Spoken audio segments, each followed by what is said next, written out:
Hi, Matthew. It's MJ all the way from Manila, Philippines. How are you? I'm good. It's 1 in the morning here. You poor thing. I hope you got a stiff drink in front of you.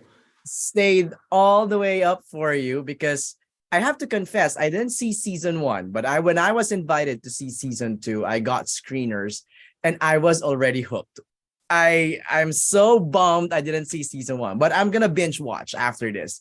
Um, Great. I read so many rave reviews about season one. So my first question is probably: is there some sort of pressure coming into season two? Absolutely. I think any show that has the kind of, the rare luxury of coming back for a second season lives with this unfortunate question is what do we do now? How do we Yeah, make a how the audience, if we've got a strong following and to come back and go, okay, what are you going to do now?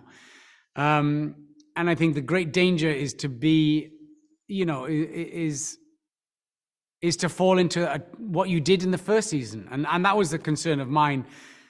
We saw Mason at the end of season one. He's very happy, he's done well. The case is over. He has a law practice. I didn't want to see him kind of sit back, rest his laurels, and kind of go, okay, I'm fine now. So right. where we meet Mason in the beginning of season two is that he's a man who's not doing well. He's having a crisis of faith about himself, about his qualities, his qualifications, his ability to do what he does, especially when people's lives are at risk.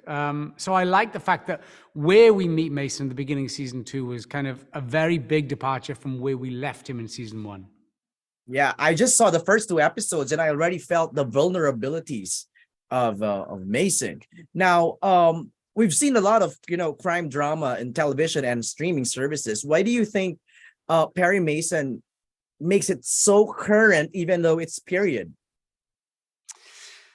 For better, for worse, well, I think it's probably worse in a way. A lot of the themes that we deal with, although the show is set 100 years ago, are still Right. very relevant, very modern. Sadly, our evolution seemingly is minimal in that respect. So, it's an opportunity to still shine a light on the human condition and possibly how little we learn, how little we evolve. But it does make a relevance for a modern audience. These aren't themes that aren't unrelatable. They're sadly incredibly relatable. The universal message of justice or injustice makes it actually quite relatable. Now, coming from an actor who plays the lead role, what message do you think the show or your character wants to impart to its viewers? Oh wow! I think I can only really speak from Mason's point of view, which is a characteristic of his that I fell in love with very early. Is that there's a simplicity to his life whereby he thinks simply as right and wrong. There's right and then there's wrong, and whatever is in the middle is what'll tear you up, and it does for Mason. But I think the simpler message for him is like, if it's right, you have to do whatever is within your means in order to make it right.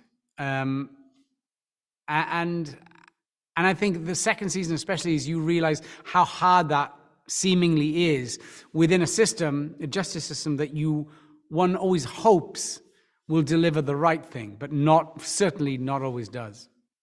Right. And just for my last question, I mean, why did you have to take this project? I mean, apart from, probably earning from it, or it's, you did the first season, but why is it important for you to continue and do the second season? There's a number of reasons. Purely the character they presented at the beginning of season one to me was so layered, so interesting, had so many things going on. But I think it appealed to the kind of young boy in me, which is why I watched certain types of shows where there was a guy, however flawed he was, always kind of fought for what was right or what was true. It's like we love superheroes, Right. For that reason, you have to have this hope that ultimately the right thing will happen. Good will prevail over evil, however you want to phrase it. And to me, Mason is that old school person again, who's fighting for the little guy, who's fighting for those who have no voice or downtrodden, who have no one else to help them.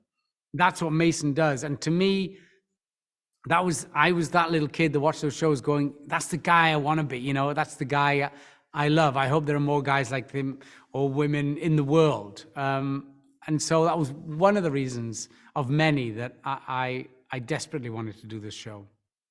I love it that you mentioned the word hope. I felt that, I saw that in your character when I was watching the second episode. Thank you, Matthew, for your time. Thank you. I hope you get to bed soon. I will, don't worry. Good. Take care.